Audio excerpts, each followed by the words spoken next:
Some of y'all may have heard about this over last weekend, and I'm sorry it's taken me so long to cover this, but we have to talk about what happened in Mexico over this past weekend and the reaction to the Gen Z straw hat themed protests and why this one in particular is different than all of the other ones that have occurred, including the one that just ended in Madagascar that resulted in the president of Madagascar fleeing the country for his life.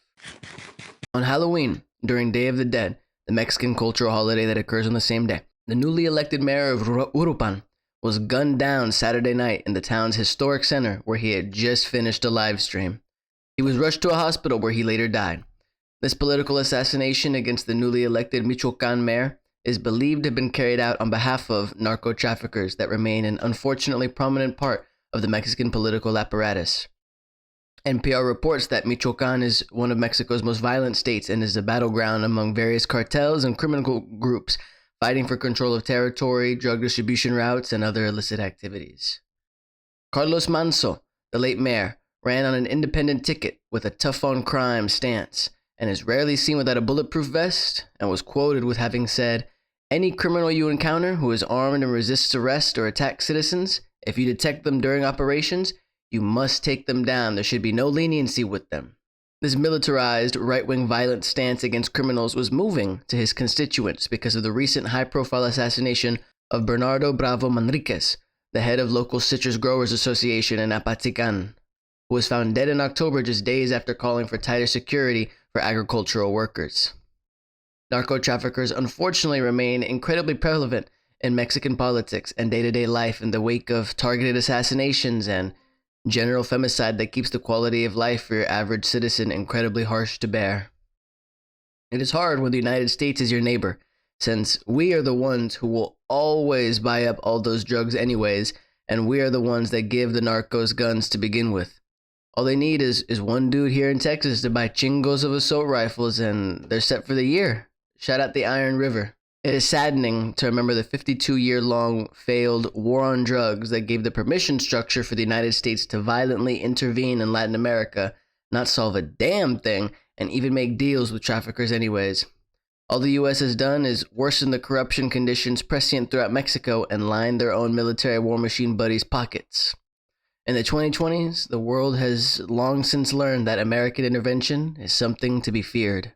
Claudia Sheinbaum is the president of Mexico and has had a different approach to policy, including handling corruption.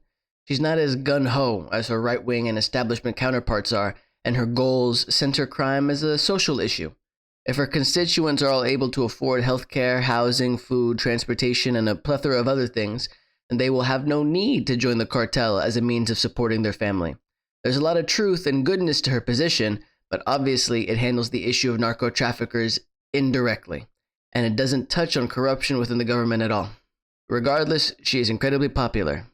However, after the killing of Mayor Carlos Manzo this past weekend, it resulted in, initially, a protest within Michoacán's capital of Morelia, but quickly became co-opted by others with grievances and spread across the country. At its inception, these widespread protests are symbolic of the citizens' frustration with corruption within the government in general, and that it feels like nothing is getting accomplished in that capacity. Something Sheinbaum, despite her high approval rating, should take into consideration and utilize within policy. However, what started as an anti-corruption protest quickly became an anti-current government protest after being co-opted by the PRI party in Mexico. The PRI were once the only party in Mexico, period.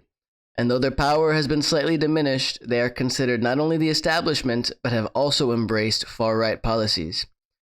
To be honest, outside of Michoacán, it seems as though there were no Gen Z presence at all within these protests.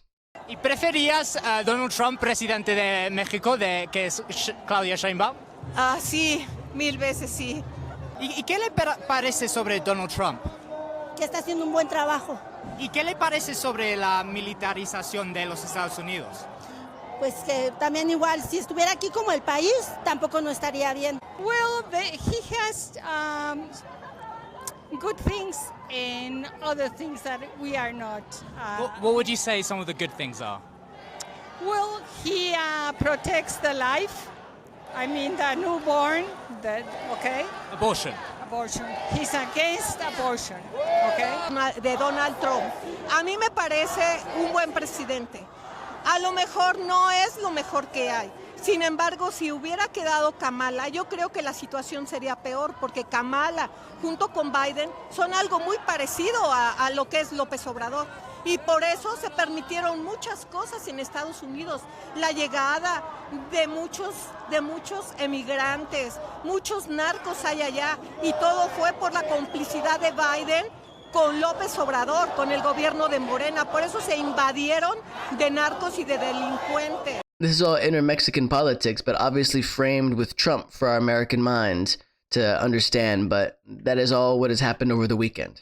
However, we have to consider the international context in all of this. President Trump announced that he planned on doing on-the-ground covert ops in Venezuela and Latin America more broadly. I want to come out ahead of the rest of this and say that I am not saying that the CIA staged these protests in Mexico.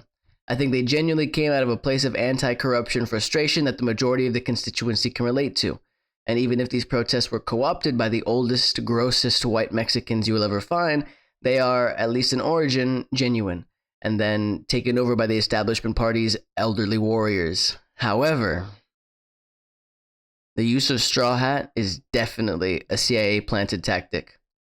This is former President of Mexico, member of the PRI, 83-year-old Vicente Fox.